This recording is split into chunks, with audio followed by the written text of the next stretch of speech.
15 ఆగస్టుకు పల్లెలకు కానుకను అందించారు పవన్ కళ్యాణ్. ఇన్నాళ్లు స్వాతంత్ర దినోత్సవానికి ప్రభుత్వం ఇచ్చే నిధులను 100 రెట్లు పెంచేశారు. గత ప్రభుత్వంలో ఉత్సవ విగ్రహాలుగా మిగిలిపోయిన సర్పంచులకు సర్వ అధికారాలు అప్పజెపుతున్నారు పవన్ కళ్యాణ్. పవన్ మంత్రిగా బాధ్యతలు చేపట్టిన నాటి నుండి వినూత్నమైన నిర్ణయాలను తీసుకుంటూ ప్రత్యేకంగా నిలుస్తున్నారు ఆయన. అయితే ప్రస్తుతం సర్పంచుల్లో 70% మంది వైసీపీ నేతలే ఉన్నారు. అయినా కానీ పవన్ తన నిర్ణయంపై వెనక్కి తగ్గలేదట. దీంతో వాళ్ళు కూడా పవన్ నిర్ణయంపై హర్షం వ్యక్తం చేస్తున్నారు. ఇప్పుడు గతంలో ఏ ప్రభుత్వం కూడా తమను పట్టించుకోలేదని, ఇప్పుడు పవన్ తమను గుర్తించడంపై వారు ఆనందం వ్యక్తం చేస్తున్నారు. డీటెయిల్స్ ఈ స్టోరీలో.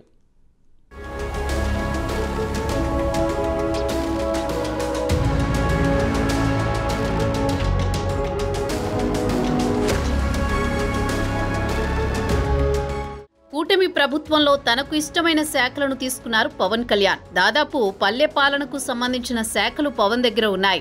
ఆపై డిప్యూటీ సీఎం హోదా ఉంది. అందుకే స్వేచ్ఛగా నిర్ణయాలు తీసుకుంటున్నారు. స్వతంత్రంగా రివ్యూలు జరుపుతూ అధికారులకు కీలక ఆదేశాలు ఇస్తున్నారు. పక్క రాష్ట్రాలతో సంప్రదింపులు జరుపుతున్నారు. ప్రజా సమస్యలపై నేరుగా స్పందించి ఆదేశాలు జారీ చేస్తున్నారు.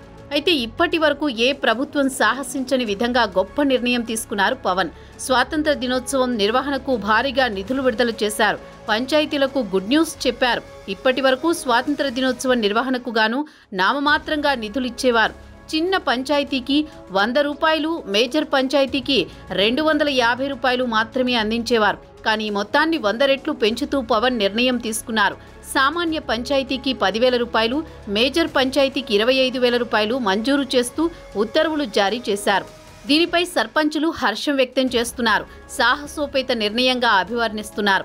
గతంలో ఏ ప్రభుత్వం కూడా నిధులు పెంచలేదని, అందుకు ముందుకు వచ్చిన డిప్యూటీ సీఎం పవన్ కళ్యాణ్కు కృతజ్ఞతలు చెబుతున్నారు.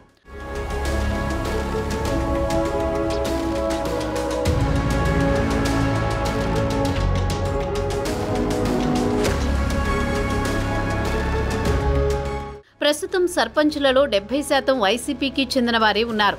2021లో సర్పంచ్ ఎన్నికలు జరిగాయి. మెజారిటీ పంచాయతీలను వైసీపీ కైవసం చేసుకుంది. చాలా మంది ఔత్సాహికులు గ్రామ అభివృద్ధికి ముందుకు వచ్చారు. సర్పంచులుగా పోటీ చేశారు. కానీ వారి విధుల్లో కోత విధించింది ప్రభుత్వం. నిధులు కూడా కేటాయించలేదు. రాజ్యాంగబద్ధంగా ఇచ్చే ఆర్థిక సంఘం నిధులకు సైతం కోత విధించింది. రకరకాల సర్దుబాట్ల పేరిట పక్కదారి పట్టించింది. దీంతో పంచాయతీ ఖాతాల్లో కనీస స్థాయిలో కూడా నగదు నిల్వలు లేవు. చిన్నపాటి పనులు కూడా చేయించుకోలేని పరిస్థితుల్లో పంచాయతీలు ఉండేవి. మరోవైపు వైసీపీ అధికారంలోకి వచ్చిన తర్వాత సర్పంచులను కూడా ఉత్సవ విగ్రహాలు చేస్తుందన్న విమర్శలున్నాయి. వారి అధికారాలకు చాలా వరకు కత్తెర వేసింది.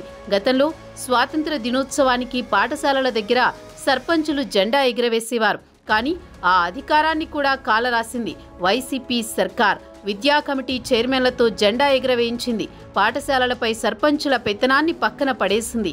గతంలో స్వాతంత్ర వేడుకలకు గాను పంచాయతీ సర్పంచులు తమ సొంత నిధులు పెట్టేవారు. గత 5 ఏళ్లుగా కనీస స్థాయిలో కూడా నిర్వహణ నిధులు కేటాయించలేదు. దీంతో సర్పంచులు పడిన బాధలు వర్ణనాతీతం.